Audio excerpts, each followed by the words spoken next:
തെരഞ്ഞെടുപ്പ് ജയിക്കാൻ വർഗീയ കാർഡ് ഇറക്കുന്നത് ബി.ജെ.പിക്ക് പുതുമയുള്ള കാര്യമല്ല. ആദ്യഘട്ട പ്രചാരണം അവസാനിക്കാൻ 5 ദിവസം മാത്രം ശേഷിക്കെ ബീഹാർ പിടിക്കാൻ വർഗീയാസ്ത്രം തൊടുത്തിരിക്കുകയാണ് ബി.ജെ.പി നേതൃത്വം. ആർ.ജെ.ഡിയും കോൺഗ്രസും ഛാട്ട് പൂജയെ അപമാനിച്ചുവെന്ന് നരേന്ദ്രമോദി തന്നെയാണ് പറഞ്ഞത്. മഹാസഖ്യത്തിൻ്റേത് പ്രീണന രാഷ്ട്രീയമാണ്. എന്തുകൊണ്ടാണ് കോൺഗ്രസ് ആർ.ജെ.ഡി നേതാക്കൾ അയോധ്യയിലെ രാമക്ഷേത്രം ഇതുവരെ സന്ദർശിക്കാത്തത് എന്നും മോദി ചോദിക്കുന്നുണ്ട്. രാഹുൽ ഗാന്ധിയും റാലികളുമായി ഇറങ്ങിയതോടെ ബീഹാറിൽ തെരഞ്ഞെടുപ്പ് പ്രചാരണം ചൂടുപിടിക്കുകയാണ്. ആദ്യം RDX റാം.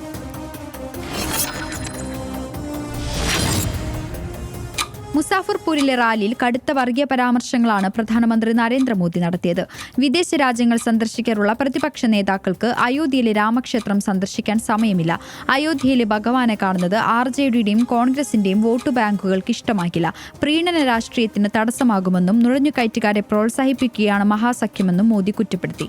രാജ്യത്തെ പ്രധാന ആഘോഷമായ ഛട്ട് പൂജയെ അപമാനിച്ചവർക്ക് ജനം വോട്ടിലൂടെ മറുപടി നൽകുമെന്നും നരേന്ദ്രമോദി പറഞ്ഞു. തേജസ്വി യാദവിനെയും രാഹുൽ ഗാന്ധിയെയും കടന്നാക്രമിച്ച പ്രധാനമന്ത്രി ഒരാൾ രാജ്യത്തെയും മറ്റൊരാൾ ബീഹാറിലെയും ഏറ്റവും അഴിമതിക്കാരായ കുടുംബത്തെയും പ്രതിനിധീകരിക്കുന്നവരാണെന്ന് കുറ്റപ്പെടുത്തി. ബീഹാർ ഭരിക്കുന്നത് ഡബിൾ എഞ്ചിനല്ല, ട്രബിൾ എഞ്ചിൻ സർക്കാരാണെന്ന് കോൺഗ്രസ് കുറ്റപ്പെടുത്തി. വികസനമല്ല, ഏതു മാർഗത്തിലും ബീഹാർ പിടിച്ചെടുക്കുക മാത്രമാണ് NDAയുടെ ലക്ഷ്യമെന്ന് തേജസ്വി യാദവ് ആരോപിച്ചു. തൊഴിലില്ലായ്മ അടക്കമുള്ള പ്രശ്നങ്ങൾ ചൂണ്ടിക്കാട്ടിയാണ് തേജസ്വി വോട്ട് തേടുന്നത്. ഇരു മുന്നണികൾക്കും വെല്ലുവിളി ഉയർത്തി പ്രശാന്ത് കിഷോറിന്റെ ജൻസ്വരാജ് പാർട്ടിയും കളത്തിലുണ്ട്. RDX rap news Malayalam.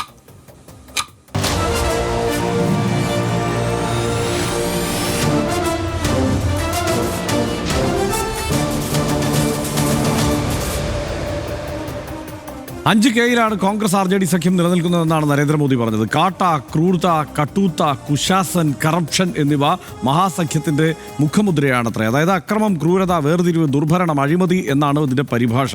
രാഹുലും തേജസ്വിയും അഴിമതിയുടെ യുവരാജാക്കന്മാരാണ് എന്നാണ് പ്രധാനമന്ത്രി പറയുന്നത്. മഹാസഖ്യം ബീഹാറിലെ ജനങ്ങൾക്ക് നൽകിയത് വ്യാജ വാഗ്ദാനങ്ങളും വഞ്ചനയുമാണെന്ന് പറയുന്നു. മഹാസഖ്യത്തിന് ബീഹാറിൽ ഒരിക്കലും വികസനം കൊണ്ടുവരാൻ കഴിയില്ല എന്ന് പറയുന്നത്. എന്നാൽ NDA ബീഹാറിൽ വികസനം കൊണ്ടുവരുമെന്നുമാണ് നരേന്ദ്രമോദി ആവർത്തിച്ച് പറയുന്നത്. അതേസമയം യോഗി ആദിത്യനാഥ് അടക്കമുള്ളവർ വർഗീയ പരാമർശങ്ങളുമായി രംഗത്തെത്തി. പ്രധാനമന്ത്രിയുടെ പ്രസംഗത്തിലും ഇന്ന് അമിത്ഷായുടെ പ്രസംഗത്തിലുമൊക്കെ ആ നിലയ്ക്ക് വർഗീയമായി ഒരു പോളറൈസേഷൻ ഉണ്ടാക്കുന്ന തരത്തിലുള്ള ഒരു ശ്രമം ഉണ്ടായി എന്നുള്ള ആരോപണങ്ങൾ ഉയരുന്നുമുണ്ട്. പിന്നെന്താ തോന്നുന്നത് ഇക്കാര്യത്തിൽ? ഇതൊക്കെ നോർത്ത് ഇന്ത്യൻ രാഷ്ട്രീയത്തിൽ ഈ കാലങ്ങളിൽ ഇത് സ്വാഭാവികമാണ്. പക്ഷേ ഇപ്പോഴത്തെ ഈ പരാമർശങ്ങളോടും അതിനോടുള്ള മഹാസഖ്യത്തിൻ്റെ പ്രതികരണത്തെയും എങ്ങനെയാണ് കാണുന്നത്? ഉറപ്പായും മോദി ഈ വിധത്തിലുള്ള രൂക്ഷമായ പ്രതികരണങ്ങൾ അല്ലെങ്കിൽ വർഗീയത, പച്ച വർഗീയത പറയുന്നത് കൂടുതൽ തോൽവി ഭയക്കുമ്പോഴാണ് എന്നുള്ളതാണ് സമീപകാലത്തെ ഒരു തെരഞ്ഞെടുപ്പ് ഗ്രാഫ്. പ്രധാനമന്ത്രിയുടെ റാലികൾ ഫോളോ ചെയ്താൽ നമുക്ക് മനസ്സിലാകുന്നത് വലിയ രീതിയിൽ തോൽവി ഭയക്കുന്നുണ്ട്. കാരണം മഹാസഖ്യത്തിൽ വലിയ രീതിയിലുള്ള വിള്ളലുകൾ ഉണ്ടായിരുന്നു. പരസ്പരം സൗഹൃദ മത്സരങ്ങൾ എന്ന് അവർ വിശേഷിപ്പിക്കുന്ന എതിരായി മത്സരിക്കുന്ന മത്സരങ്ങൾ ഉൾപ്പെടെ ഉണ്ട് എന്നുള്ളത് യാഥാർത്ഥ്യമായി നിൽക്കുമ്പോൾ പോലും തേജസ്വി യാദവിനെ മുഖ്യമന്ത്രിയാക്കി അവർ ഒരു ഏകസ്വരൂപത്തിലേക്ക് എത്തിയിരിക്കുന്നു. രാഹുൽ ഗാന്ധി അവിടെ എത്തിയിരിക്കുന്നു. കൂടുതൽ ഷാർപ്പായി അറ്റാക്ക് ചെയ്യാനും കൂടുതൽ ജനങ്ങളെ ബാധിക്കുന്ന പ്രശ്നങ്ങളും ഒരു ഭാഗത്ത് പറയുന്നുണ്ട്. ബീഹാറിനെ ബാധിക്കുന്ന ഏറ്റവും പ്രധാനപ്പെട്ട പ്രശ്നം തൊഴിലില്ലായ്മയാണ്. രാജ്യത്തെ ഏറ്റവും കൂടുതൽ ആളുകൾ അതിഥി തൊഴിലാളികൾ, നമ്മൾ പറയുന്ന പോലെ അതിഥി തൊഴിലാളികളായി വരുന്ന ആളുകൾ രാജ്യത്തിൻ്റെ പല ഭാഗത്തുള്ളത് ബീഹാറികളാണ്. മുംബൈ എന്ന് പറയുന്ന മഹാനഗരം ഓടുന്നത് ഒന്നാമത്തത് ബീഹാറിലെ സഹോദരങ്ങൾ വെച്ചിട്ടാണ്, രണ്ടാമത്തത് ഉത്തർപ്രദേശിലുള്ള ചെറുപ്പക്കാരാണ് അവിടെ കൂടുതലുള്ളത്. അപ്പോൾ ഇത്തരം കാര്യങ്ങളെല്ലാം അഡ്രസ്സ് ചെയ്യുന്നതിന് പകരം ഈ കാര്യങ്ങളാണ് പറയുന്നത്. മാത്രമല്ല, ഈ വർത്തമാനം പോയി പറയുന്നത് പട്ടിണിയും ദാരിദ്ര്യവും അധികമായി നിൽക്കുന്ന, ശുചിമുറികളില്ലാത്ത, നല്ല ആശുപത്രികളില്ലാത്ത, എല്ലാ കുട്ടികൾക്കും പ്രാഥമികമായ മൗലിക അവകാശമായിട്ടുള്ള വിദ്യാഭ്യാസം ലഭിക്കുന്നെന്ന് ഉറപ്പില്ലാത്ത, അടച്ചുറപ്പുള്ള വീടുകളില്ലാത്ത ഒരു സംസ്ഥാനത്ത് പോയിട്ടാണ് ഇന്ത്യയുടെ പ്രധാനമന്ത്രി ഈ വർത്തമാനം പറയുന്നത്. മോദി പറഞ്ഞത് വളരെ ലൈറ്റാണെന്നാണ് ഞാൻ പറയുന്നത്. കാരണം യോഗി ആദിത്യനാഥ് നമ്മുടെ ആ ഇൻട്രോയിൽ ഉണ്ടായിരുന്നു. യോഗി ആദിത്യനാഥ് പറയുന്നത് ഇതിനേക്കാളും ഭീകരമായിട്ടുള്ള വർത്തമാനമാണ്. പച്ചയ്ക്ക് വർഗീയത പറയുക എന്നുള്ളതാണ്. അല്ലാതെ നിങ്ങൾക്ക് ജയിക്കാൻ പറ്റില്ല എന്നുള്ള ചോദ്യമുണ്ട്. എനിക്ക് ഒറ്റ കാര്യം മാത്രമേ പറയാനുള്ളൂ. യഥാർത്ഥത്തിൽ നമ്മുടെ തെരഞ്ഞെടുപ്പ് കമ്മീഷൻ്റെ ചെവിയിൽ ഈ പക്ഷിത്തൂവലൊക്കെ ഇട്ടൊന്ന് തിരിച്ചു നോക്കണം. കാരണം അവർ ജീവനോടെ ഉണ്ട് എന്നറിയാമല്ലോ. അതെ, മഹാസഖ്യം വണങ്ങുന്നത് ബാബറിനെയും ഔറംഗസേബിനെയുമാണ് എന്നാണ് ഇന്നിപ്പോൾ യോഗി ആദിത്യനാഥ് പറഞ്ഞത്. അതിനു മുമ്പ് തന്നെ രൂക്ഷമായ പരാമർശങ്ങൾ, അതായത് വർഗീയമായ പരാമർശങ്ങൾ, അത് പറഞ്ഞു തന്നെ പോകണല്ലോ. ഇതൊക്കെ ഈ രാജ്യത്ത് പറഞ്ഞുകൊണ്ടിരിക്കുന്നതാണ്. ഇപ്പോൾ ഗിരിരാജ് സിംഗ്, അദ്ദേഹം കേന്ദ്രമന്ത്രിയാണ്, അദ്ദേഹം പറഞ്ഞത് മുസ്ലിം സമുദായം നമുക്ക് ഹറാമാണ് എന്നാണ്. അതായത് നന്ദിയില്ലാത്തവർ എന്ന അർത്ഥത്തിൽ തന്നെയാണ് ഈ പ്രയോഗിക്കുന്നത്. നിത്യാനന്ദ റായ് BJPയുടെ യൂണിയൻ സ്റ്റേറ്റ് മിനിസ്റ്ററാണ്. അതായത് ഈ സൽവാർ ടോപ്പി ധരിക്കുന്നവർ, അതായത് മുസ്ലിങ്ങളെയാണ് ഉദ്ദേശിക്കുന്നത്. അവരെല്ലാം കുറ്റകൃത്യം ചെയ്യുന്നവരാണ്, സ്ലോട്ടർ ഹൗസുകളാണ് എന്ന മട്ടിലുള്ള പരാമർശങ്ങളാണ് അദ്ദേഹം നടത്തുന്നത്. ഇതെല്ലാം ഈ തെരഞ്ഞെടുപ്പ് വേദികളിലാണ്. ഖുസ്പൈഥിയയാണ് ഈ ആളുകൾ എന്നുള്ളതാണ് അമിത്ഷാ പറയുന്നത്. അങ്ങനെയുള്ള ആളുകളെ വെച്ചിട്ടാണ് നിങ്ങൾ ഇവർ ഈ തെരഞ്ഞെടുപ്പിനെ ജയിക്കാൻ പോകുന്നത്.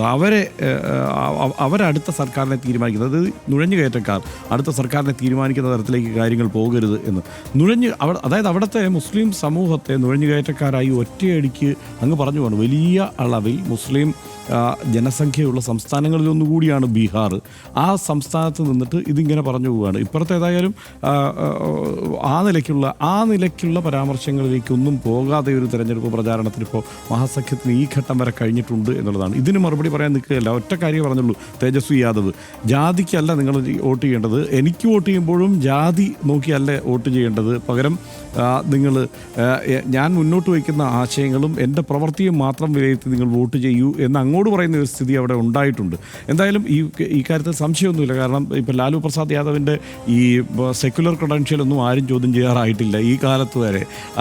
ആ നിലയ്ക്ക് നമുക്ക് ഉറപ്പിച്ച് പറയാവുന്ന ഒരുപക്ഷെ സോഷ്യലിസ്റ്റ് ചേരിയിലുണ്ടായ അവശേഷിച്ച ഏക പാർട്ടിയും RJD തന്നെയായിരിക്കും. അപ്പോൾ ആ നിലയ്ക്കൊരു ഉറച്ച നിലപാട് അവർക്കുള്ളത് കൊണ്ട് അവർ ഈ കാര്യത്തോട് ആ നിലയ്ക്കുള്ള ഒരു സമീപനം കാഴ്ചവെച്ചിരിക്കുന്നു. അപ്പോൾ അവർക്ക് ഈ കഴിഞ്ഞ ആദ്യഘട്ടത്തിൽ നിന്ന് കുറെ കൂടി കെട്ടുറപ്പോടെ മുന്നോട്ട് പോകാൻ കഴിഞ്ഞിരിക്കുന്നു. നമ്മൾ വിചാരിച്ചത് ഈ ഘാട്ട് പൂജയൊക്കെ വേറൊരു തരത്തിൽ ആണ് ചർച്ച ചെയ്യപ്പെടുക എന്നാണ്. കാരണം അവിടുത്തെ ഇപ്പോൾ നമ്മൾ കണ്ടല്ലോ, യമുനയിൽ കെട്ടിത്തിരിച്ച് മറ്റേ പടുതാക്കുളം ഉണ്ടാക്കി കുളിക്കാനൊക്കെ ശ്രമിച്ച പരിപാടികളും കാര്യങ്ങളുമൊക്കെ അത്തരം കാര്യങ്ങളിലേക്ക് പോകുന്നതിന് പകരം അതിനെ തന്നെ ട്വിസ്റ്റ് ചെയ്തത് കണ്ടോ.